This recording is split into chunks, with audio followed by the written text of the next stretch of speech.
The scorching July sun beat down on Fifth Avenue as traffic crawled at a painfully slow pace.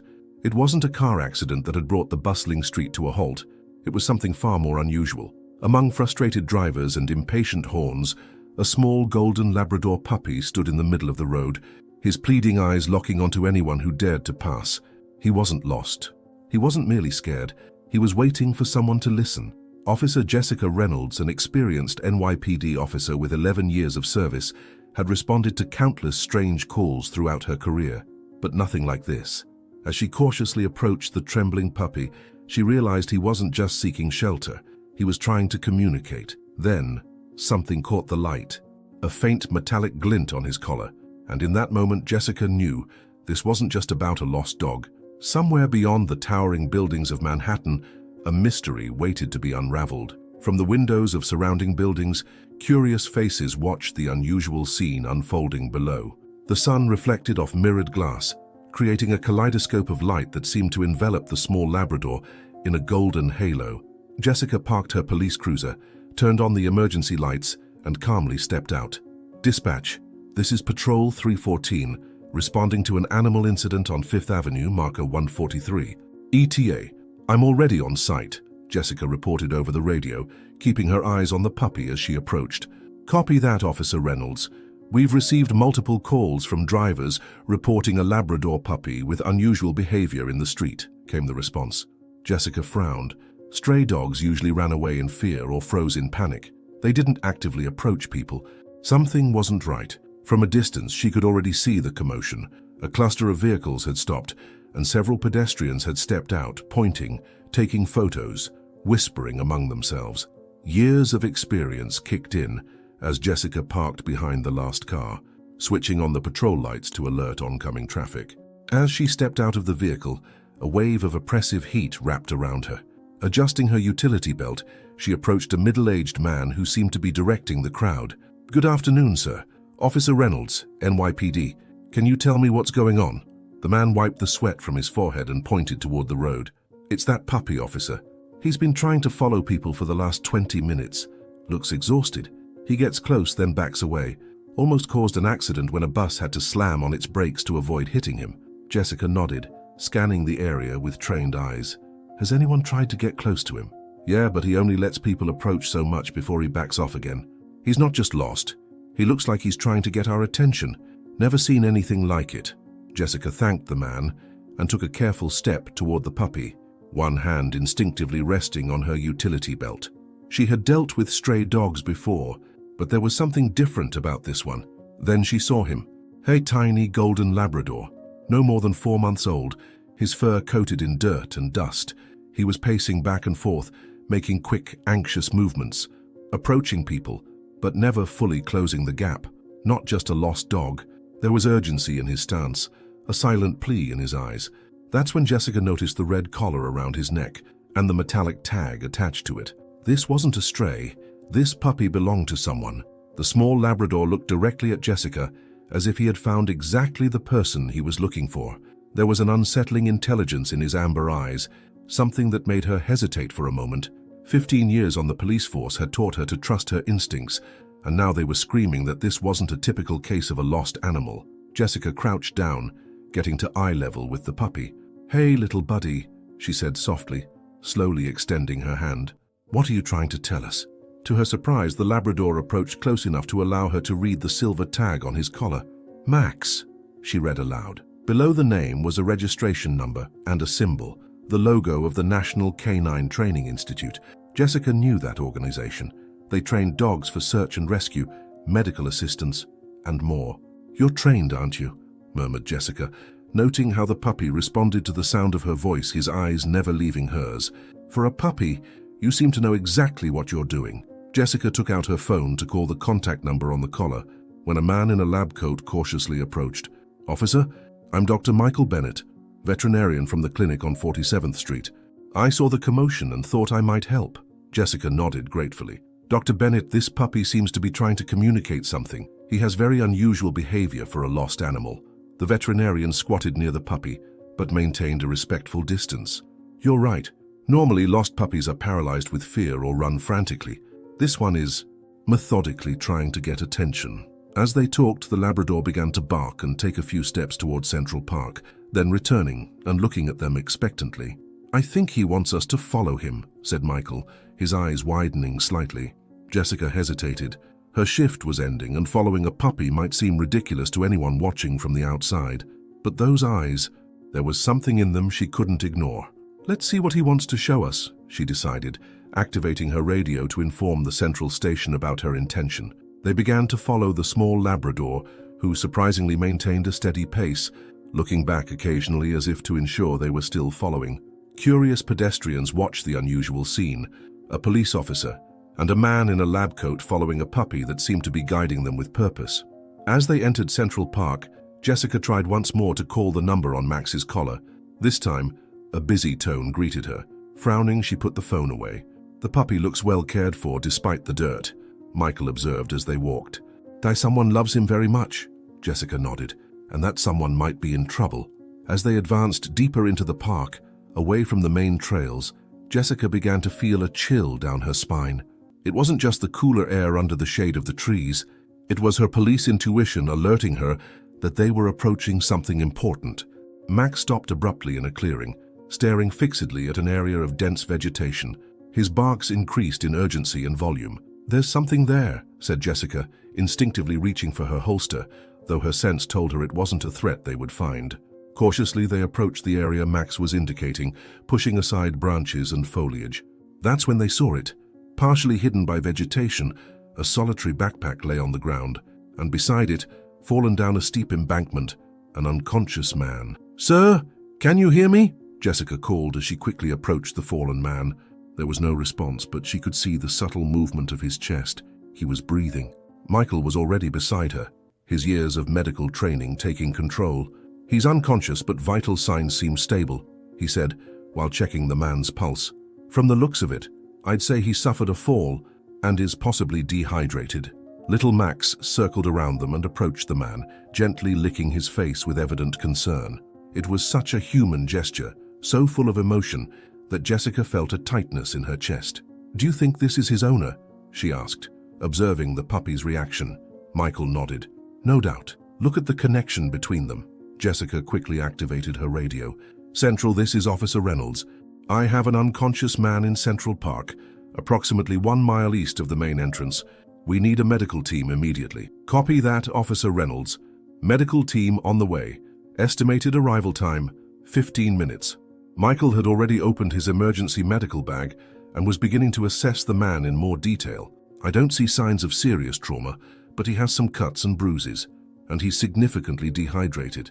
The man appeared to be about 35 years old, wore hiking clothes, and had a professional camera hanging around his neck. Jessica searched the nearby backpack and found a wallet. "James Bennett," she read on the identification document. "Wait, Bennett? Are you related?" Michael looked up, surprised. "James is my brother. My God, I didn't recognize him immediately with all that dirt and beard. He was on a photography expedition, supposed to return yesterday." Understanding hit Jessica like lightning. "Max must have gone out to seek help when your brother fell. Somehow this puppy managed to make his way back to the city and deliberately tried to get attention to lead someone here." Michael looked at the small Labrador with admiration. "That's extraordinary. He's only 4 months old." James was training him to accompany him on his nature photography expeditions, but Max hadn't completed his training yet. At that moment, James began to regain consciousness, his eyes opening slowly. Confused and disoriented, he tried to get up, but Michael kept him lying down. "Easy, James. It's me, Michael. You're safe now." "Michael, how did you find me?" James murmured, his voice hoarse from dehydration. "Your puppy brought us here," Jessica replied, indicating Max, who was now whimpering with joy, trying to lick his owner's face. James looked at Max with absolute amazement, trying to process what he was hearing. "Max, he went for help and found it," confirmed Jessica. "He was in the middle of 5th Avenue, practically stopping traffic, trying to get someone to follow him." Tears began to stream down James's dirty face as he extended a trembling hand to pet his puppy. "Good boy, Max. Good boy." While they waited for the medical team, James explained fragments of what had happened. He was photographing rare birds when he lost his balance on a rocky elevation and fell, severely twisting his ankle. Unable to walk and with no cell signal in the remote area, he was trapped. The last thing he clearly remembered was giving Max his collar with identification and saying, "Get help," a command they had practiced only a few times as part of the training. "I never thought he would truly understand," James said, still amazed. On the horizon, the sound of sirens announced the arrival of the medical team. Jessica looked at the small, four-legged hero, who now rested contentedly beside his owner, as if he had completed the most important mission of his life. "Some bonds go beyond words," she said softly. Some understandings transcend language." 3 days later, Jessica pushed open the door of Manhattan Memorial Hospital, a bouquet of flowers in one hand and a small box of canine treats in the other. The corridors were busy with nurses and doctors in their daily routines, but she had no difficulty finding room 412, where James Bennett was recovering. When she entered, she was greeted by a scene that made her smile.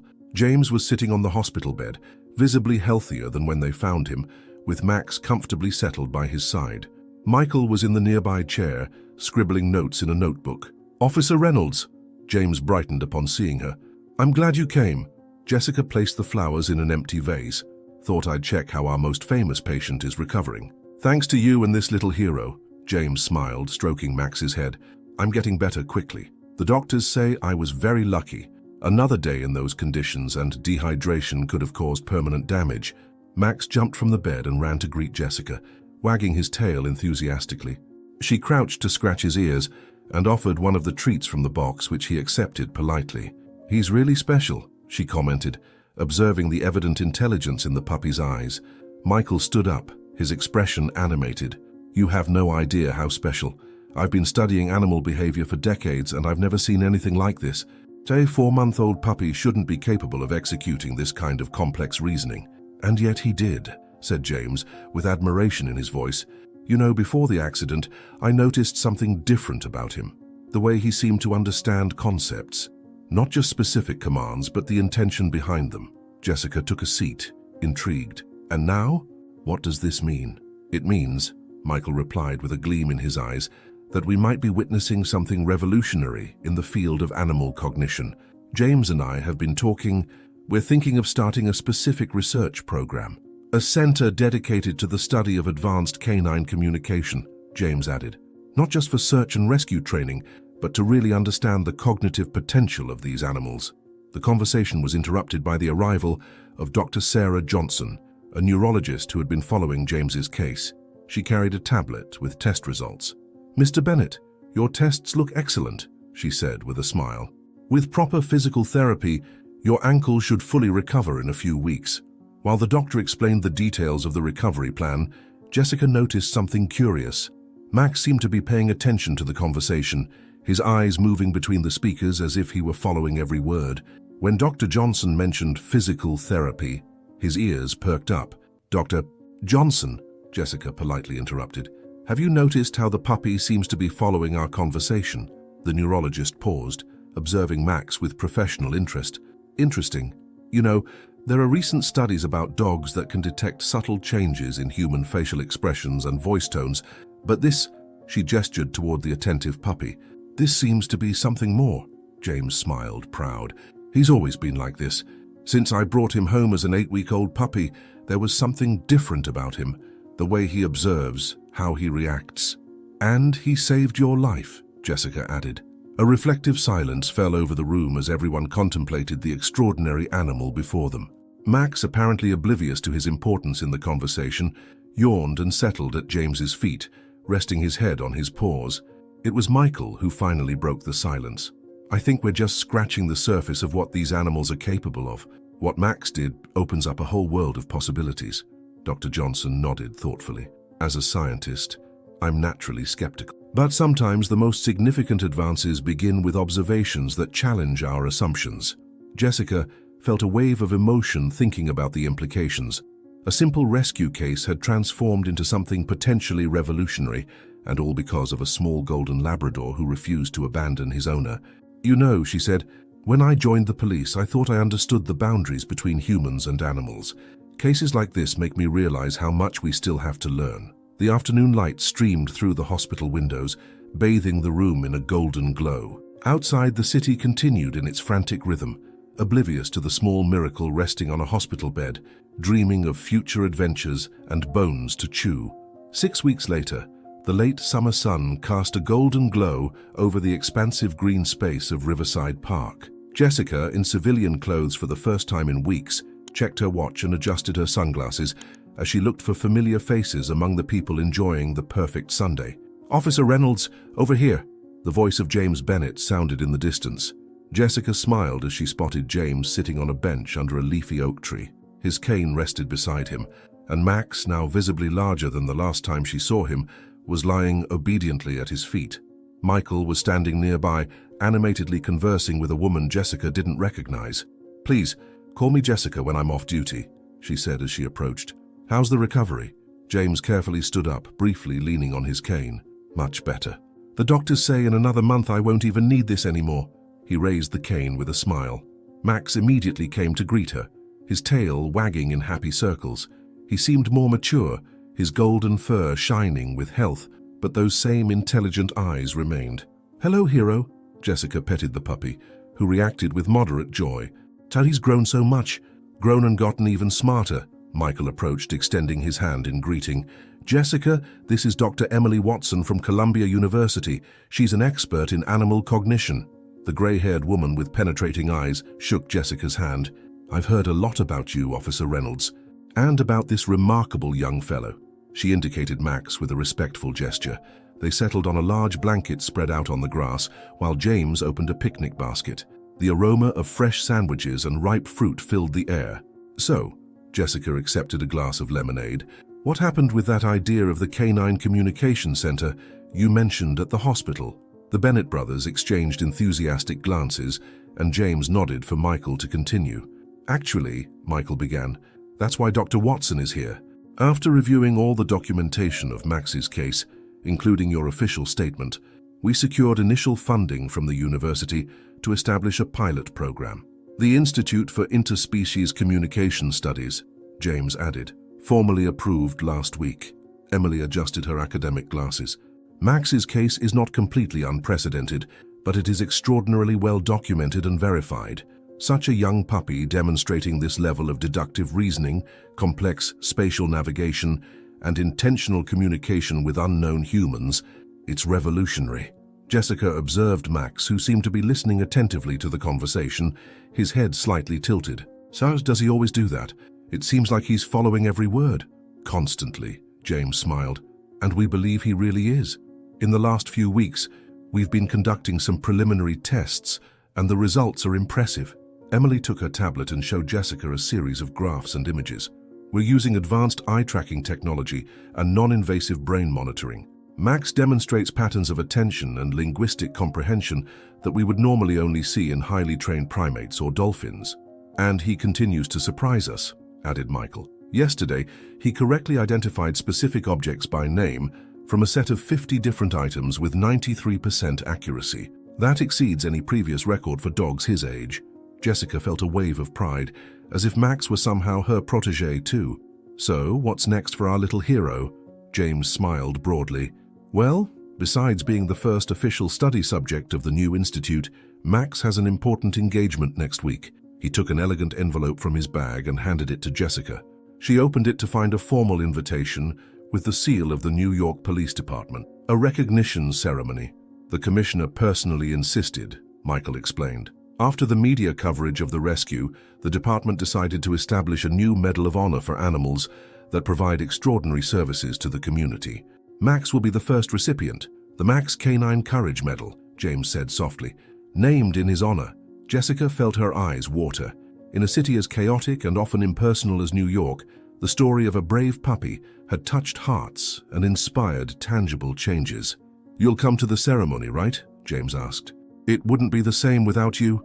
"I wouldn't miss it for anything," Jessica replied, observing how Max, sensing the emotion of the moment, gently approached and rested his head on her knee, looking at her with those eyes that seemed to understand much more than any animal should. As the afternoon progressed, the conversation flowed naturally between science, personal stories, and plans for the future.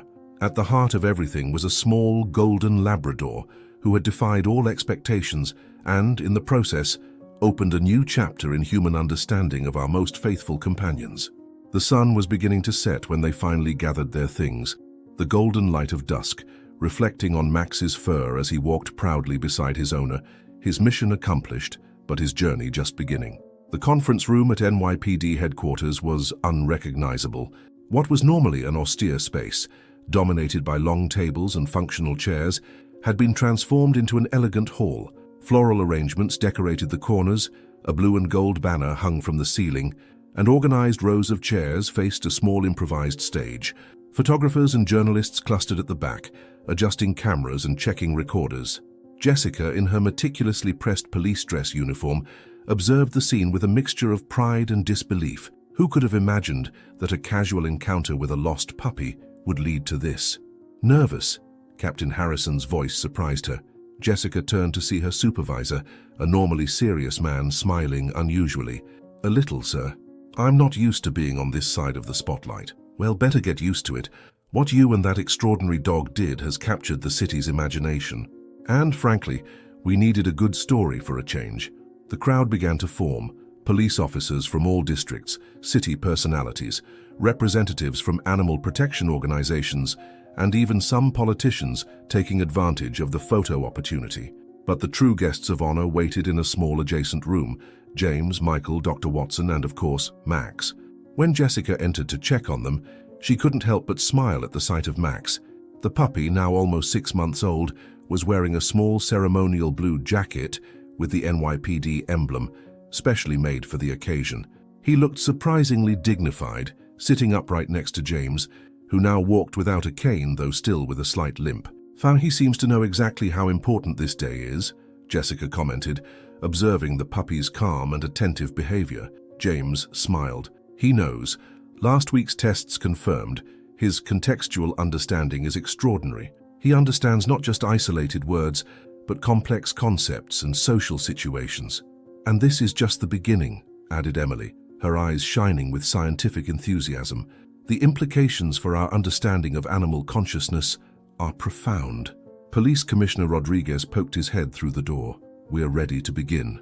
Everyone set. The ceremony proceeded with surprising dignity, considering that its main honoree had 4 paws and occasionally scratched his ear. The commissioner gave an eloquent speech about courage and compassion that transcend species.